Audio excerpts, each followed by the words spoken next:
Okay guys, this is how I'm going to be spending a couple of weeks here. My wife's Ford Explorer, the motor had bad timing chains. Sent it out for repair for a $300 diagnosis to tell me that the timing chains were bad. I already knew that. The only thing is the Ford has 3 timing chains in the front, and way in the back here there's a 4th timing chain. They wanted $2,800 just to fix the rear timing chain, where in fact you have to pull the whole motor. So why wouldn't you do all the timing chains? That's my complaint about Ford Motor Company's repair departments. But anyways, a couple of weeks here, we're going to yank the motor, and as you can see, the hood's already off. I got to pull the motor, and I'm going to pick up a Jasper 4.0 rebuilt motor and reinstall it. So I don't know what you guys are doing, but for the next couple of weeks this is my project, and I'll be taking video diary and also photographs to keep my mind fresh of what's going on. These vehicles have about 32 sensors under the hood, so you got to keep them all on track. And alrighty, that's what I'll be doing, so you guys can have fun and watch my misery. Thanks. Okay, about an hour has passed. I drained the antifreeze. I have some of the hoses disconnected. Part of the throttle body to the air cleaner has been disconnected. Throttle cable, push-pull have been disconnected. Serpentine belt I have removed. I will take off all the accessories before the motor is pulled. I haven't touched coil pack yet. Power steering and air conditioning, have to work out where I got to stuff that while I do the motor, probably up in the battery compartment. I'm about to start on the air intake, hoses, sensors, vacuum lines, and so it's been a good hour, and I'm going to continue on. Okay guys, I knew I was going to come back every hour and take a video, but I've been doing pictures, but that would be a pain in the butt.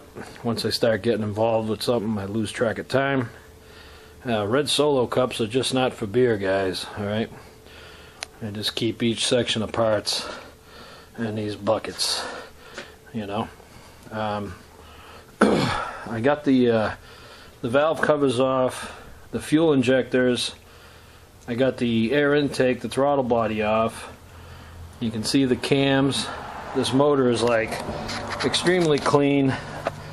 It's always gotten oil changes. I don't know why the timing chain guides broke, but here's a timing chain. I don't know if you can see that, but it almost comes right off the cam, which didn't do any serious damage to the motor, but plastic is all up inside the motor now. This pin here kind of holds the guide. I broke free the exhaust for now. You probably can't see in there, it's starting to get dark out. The tensioner that I replaced, I'll be taking that back out because it's new. And if you look over here, I love Ford to death, but there's a timing chain in the front too, just like the one in the back. And that's why it's a motor job, just to get that timing chain out the back. Why it broke, I don't know. It's only got 100,000 miles. There's the tensioner. It puts pressure on these plastic nylon guides, putting tension on the timing chain. This one's not broken, but to repair the rear one, like the shop wanted to do for $3 grand, and not to do these was kind of stupid, because those will break next. You know, it might as well do the whole thing. I don't think I'm going to do the chains yet. I'm still thinking about it.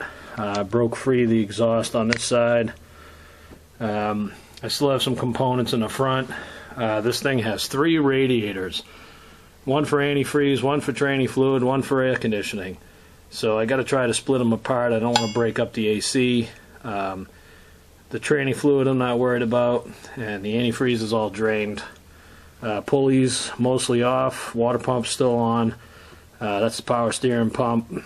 So I got to get to that.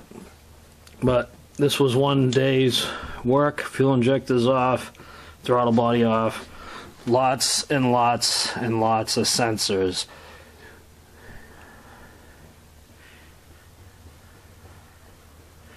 There's a total of 16 just on that harness, and I still have to get behind the motor and do the ones for the transmission. But so I still got the motor mounts to do. I'm going to disconnect the manifolds completely from the exhaust. Those might be going on before the motor goes back in, and I might do the throttle body. A few things I'm taking off just to keep up time here, because I got to put it on a new motor if I'm going to do a motor. They have to come off anyways. The reason for the rear timing chain is there's 2 bolts underneath the transmission that you have to take out. One of them is where the guide broke, right there. That one's easy, but there's 2 others. So to split the motor apart, and then plus you got to take that head off. You know, so now you're into a head gasket and everything. You got to take this head off to pull the timing chain out on the back. So you're pretty much rebuilding the whole motor.